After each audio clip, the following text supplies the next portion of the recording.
We've heard a lot about Australia's illicit tobacco trade, the billions of dollars, fire bombings, the potential flaws in government policy. But there's another side, coming from one woman once married to a tobacco baron.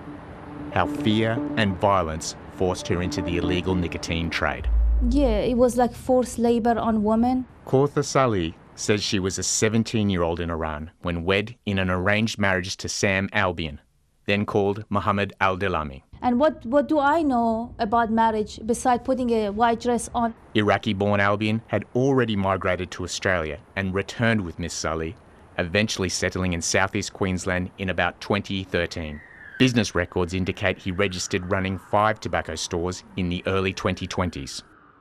Albion was caught up in a Queensland crackdown, pleading guilty in 2023 to supplying illegal vapes from one store, even after it was busted once. A year later, another store in his business's name was also raided. This time, 130,000 cigarettes and 150 kilograms of loose tobacco was seized. And one store was also burned down twice. Ms. Salih says behind the scenes, Albion and others could force their wives into helping. She described being hit and attacks on other women. When I came, my English wasn't good. I didn't know women have rights here. I thought we were obeying. We have to obey. So they would force us to do pack the tobacco in bags of 20 gram, I think 50 gram or 100, something like that. They had a scale and we had to bag them.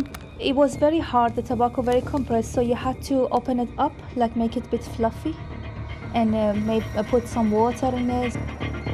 The Domestic Violence Action Centre, speaking generally, said it has seen cases where people have forced their partners into labour. There are some areas of work where it's easier to hide, so it's a bit more common. So work that might be cash-based, seasonal, and hidden from public view. Attempts to obtain comment from Albion were unsuccessful, but the ABC understands he has disputed claims of long-running violence and controlling behaviour. Associates think he's been living in Dubai, where he last year posted a selfie from the Swiss Paramount Hotel. Ms. Salih acknowledges concerns about speaking out publicly, but says she received help after leaving her husband in 2023. Because I want to encourage the woman, because I walked in your shoes. I know how fearful you are. But, we're going to have to change.